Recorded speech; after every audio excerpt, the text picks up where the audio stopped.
morning and welcome to another vlog.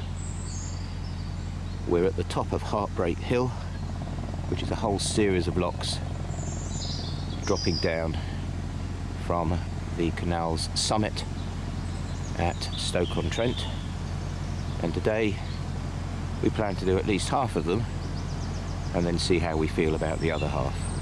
And we're off in the first lock of the day, many, heading down Heartbreak Hill.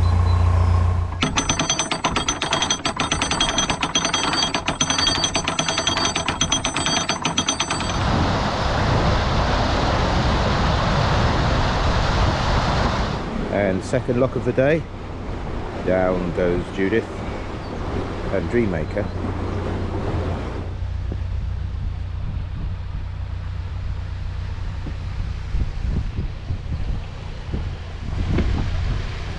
There goes Dreammaker with her mucky roof. It's going to rain again tonight, so not a lot of point in clearing that lot off because there'll just be another load tomorrow. We'll wait for the weather to brighten up before we give it a good clean.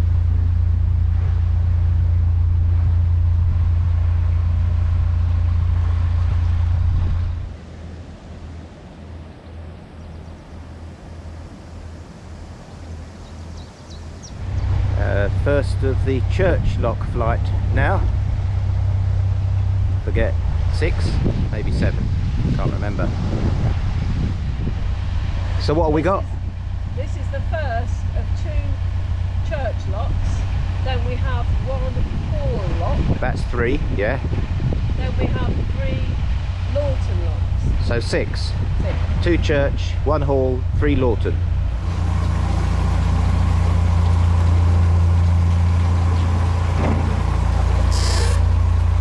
Leaving Hall's lock, waiting for a boat to come up the next lock. Just had a bit of an incident with the wind. I managed to get the boat stuck right across the canal. He had to pull on the bow rope to get me off. It's a bit of a strong wind today, so that's my excuse.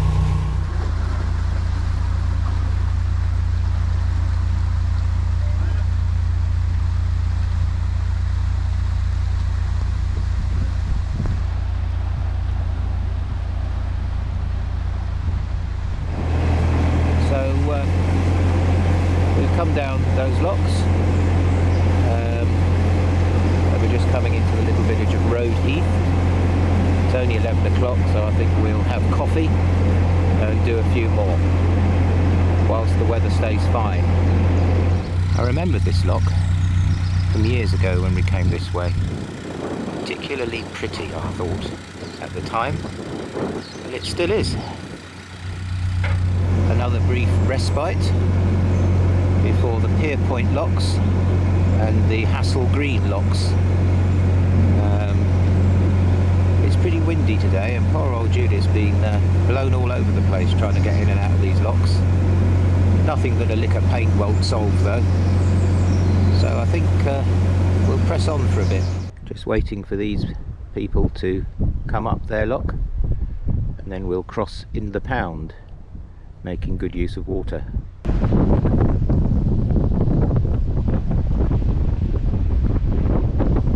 Well, we're not stopping at Hassel Green. There is the M6 in front of us. That would make for a noisy night. So we crack on.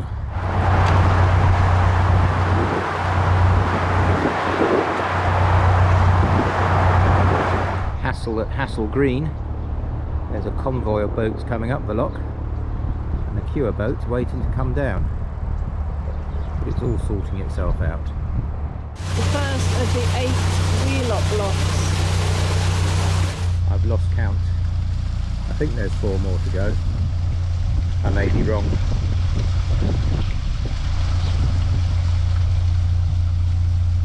At the moment I'm having lunch. 1 sandwich per lock. Well, a quarter sandwich for the whole one. Just filling the penultimate lock of Heartbreak Hill before the village stroke town of Wheelock, where I hope there are moorings. Pretty little lock keeper's cottage at the bottom lock here, just as Dreammaker goes down for the last time today, I hope. So here we are at Wheelock. Somehow we've ended up doing the whole of Heartbreak Hill, 23 locks in 6¼ hours. So I think I deserve a lie down. It's good to have done this flight because it's predicted to rain quite heavily tomorrow, and so we can have a boat day without losing any time, and that may well be what happens depending on what the weather actually turns out to be rather than what the forecast says. So for now we're staying here, and I'll see you later. Good afternoon from the facilities point at Wheelock. We had a boat morning, but the rain seems to have passed and the forecast for the afternoon isn't bad, whereas the forecast for tomorrow isn't good. So we thought we'd head some way towards Middlewich. So let's do that. And we're off! After a rainy night in Wheelock and a very rainy morning. Looks a bit brighter, so off we go again.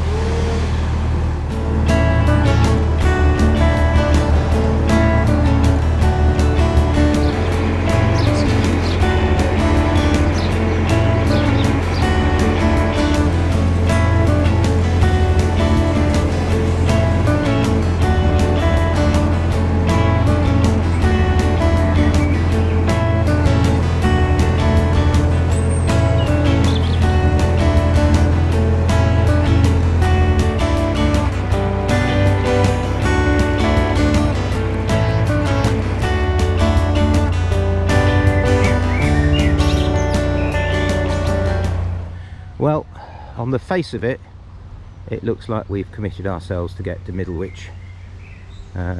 No moorings, and really, as you will see, there's nowhere really to moor between here and Middlewich unless it's within the next few hundred yards. This is Booth Lane locks.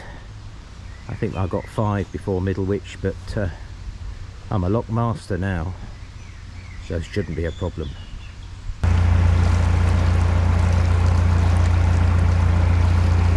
So this is what I meant. This road will accompany us all the way to Middlewich now. So not really that nice to moor, so we might as well just crack on. Oh, I think there's a boat going down the lock in front, or maybe coming up. Brilliant. And I get a bye. These helpful people are working the lock for us.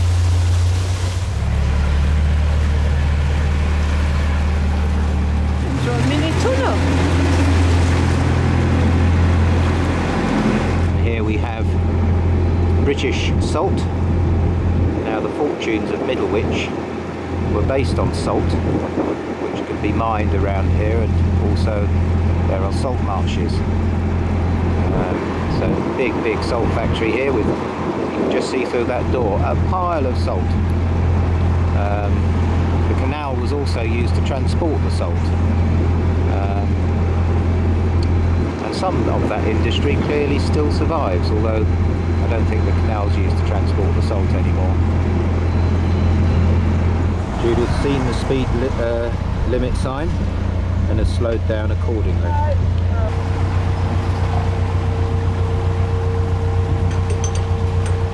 Just approaching Middlewich now.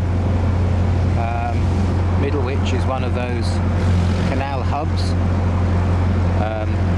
I mentioned the salt trade. It's where the Middlewich arm of the Shropshire Union joins the Trent and Mersey, connecting this town to Nantwich and Crewe, not Crewe, Chester.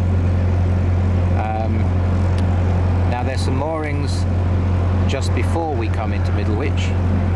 If we don't take those moorings, we're committed to another 4 big locks.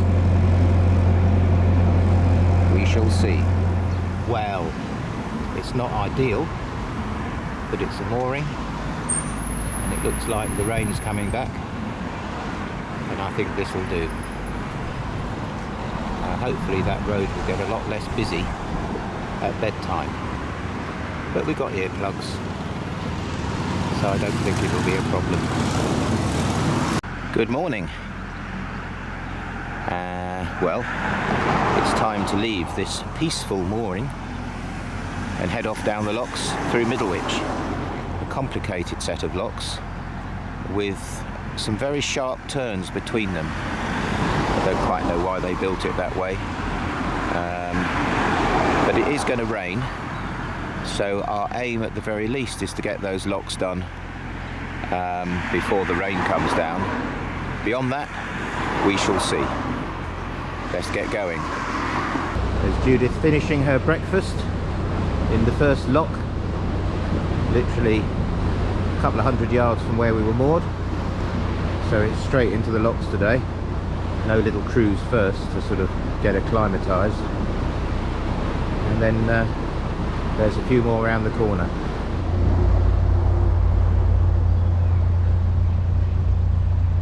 So at the next lock it looks like there's a traditional working boat and butty, either going down or up, so I think we'll just wait. No engine, towed by the motorboat in front, which means with narrow locks the butty has to be pulled through by hand. Much is said about the genius of Victorian engineering, but why oh why did they build two locks close together on the right angled bend? I don't think this was one of Brindley's finest moments. He's going to test Judith's skill. This is a recipe for real lock shenanigans. People try and squeeze past each other in this right angled pound. And hopefully we're about to watch a ballet of boats, not a car crash. We shall see. So that's those 4 locks done. One more to do. Bit of an anomaly, the next lock. So this is a nice little stretch through the middle of Middlewich, Old Town. Middlewich, like most of these canal towns, is a very picturesque centre around the canal, and the rest of it is just like any other town, houses, shops, etc. This is lovely. And here we are at Big Lock. What's a wide beam lock doing on a narrow beam canal? Well, initially they wanted to build this canal to wide beam proportions so barges could come up to Middlewich laden with goods, but then they realised how expensive that was going to be, so they went back to narrow gauge. So the tunnels aren't wide beam and none of the other locks are. This big lock remains an anomaly. Lock buddies for this double lock, which I think is the last lock before the end of the Trent and Mersey Canal.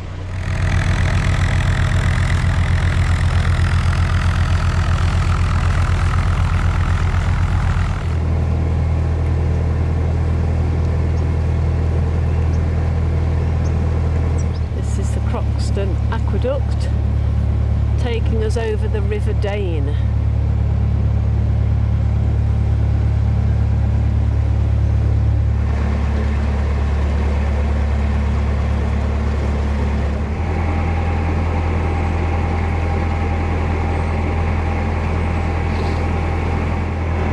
This is a subsidence induced flash.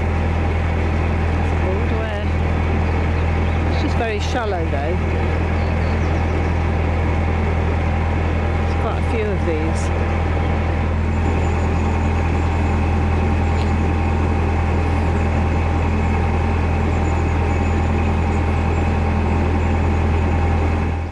Another bucket list item ticked. Here we are at these little offside moorings called bramble cuttings. We've been past these a couple of times, several years ago, and they've always been full. But look, plenty of space. Rain's forecast later, so I think this is it for today. boat. Sorry, Mummy.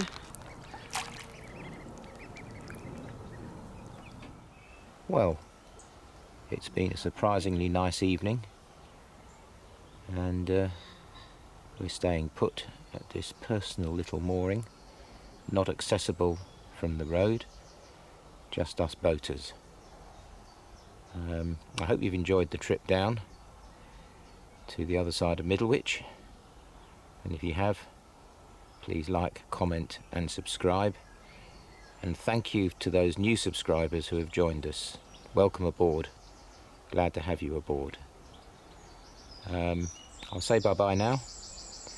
Next time, we'll be going to the end of the Trent and Mersey Canal and onwards through Manchester, up north.